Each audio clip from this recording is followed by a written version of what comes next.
Probiotics everywhere now, supplements infused in foods, added. You're shaking your head already. Are probiotics worth bothering with? Probiotics will help some people, do not get me wrong.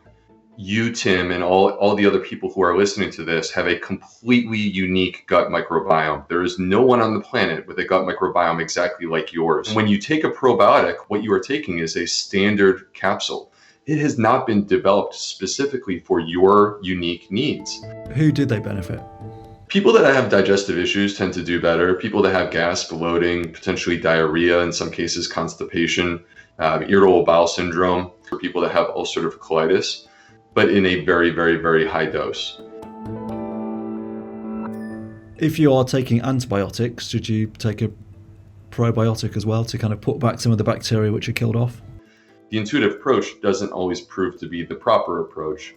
And there was a study that came out in September 2018. And what they discovered is that when you take a probiotic after an antibiotic, you actually slow the recovery of your gut microbiota. And so, in fact, people do better without probiotics. If people do want to take a probiotic, is there any evidence that it can cause them harm? I mean, like anything in life, there's the possibility that it could cause harm, right? So there are some studies that we have seen in people that have severe acute pancreatitis. They should not be taking a probiotic. We also have some studies in patients that have severe gut motility problems, which have caused brain fog. Completely reversible, by the way. If you stop the probiotic, it goes away. So they tend to be very safe. I think that the biggest potential harm is the harm on your wallet. If you are going to take a probiotic, should you take one which is in the fridge, in a capsule?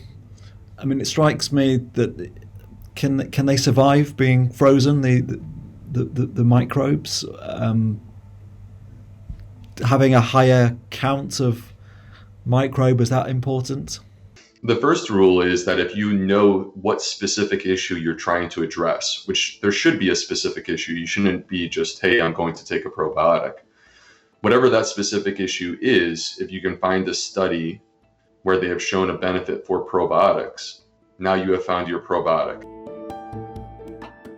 Higher colony counts are better. You look at the number of CFUs, that's the colony forming units. Less than 10 billion is generally virtually worthless. Oftentimes 50 billion would be a good number.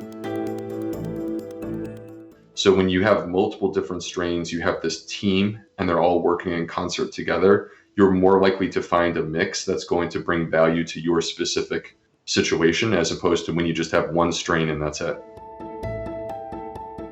I still will put it in the refrigerator, but I appreciate it when it does not require refrigeration, because that means that it's been developed to survive better at ambient temperatures.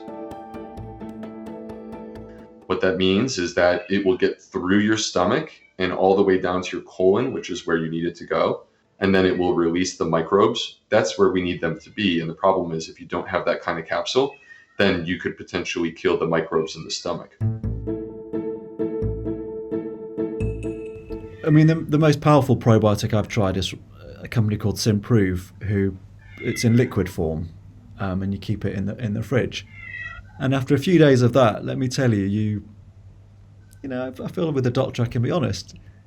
You notice you spend less time with your morning ablutions. Things pass through very quickly and very pleasingly together, shall we say? Yeah, this is sort of something that many people are not very comfortable discussing, but for me, this is what I do for a living. I do this literally, 8 hours a day. People may not realize stool, human waste, human feces, is not just the food that you ate and what's left over. Believe it or not, 60% of the weight of your stool are microbes from your microbiota. Even if you fast, you will still have bowel movements. And so I think that what you're describing to me, that feels like that was a good change to your gut microbiota. Is that your cat meowing? Yeah, I was going to ask you if you could hear that. Do you want me to? Maybe, yeah, I could. Yeah. Okay. Let me give me a minute. Sure, of course. Yeah. Thanks.